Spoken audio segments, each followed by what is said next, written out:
মানুষের প্রতি আগ্রহ কমাতে শিখেছি, গুরুত্ব না পেলে গুরুত্ব না দিতে শিখেছি, মুখের ওপর না বলতে শিখেছি, কেউ ভালো না বাসলেও দুঃখ না পেতে শিখেছি, কেউ অবহেলা করলে তাকে নিয়ে উপহাস করতে শিখেছি, মিথ্যে বলছে জেনেও মিথ্যেটাকে সত্যের মতন করে শুনতে শিখেছি, কেউ অপমান করলে তার দরজায় কড়া না নাড়তে শিখেছি।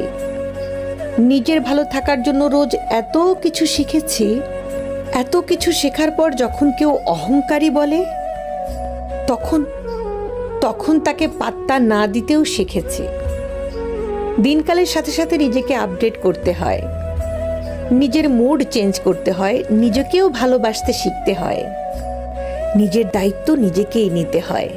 কারণ দিন শেষে নিজেকে একাই স্বাবলম্বী হতে হয়। কে কি ভাবলো দেখলে চলবে না।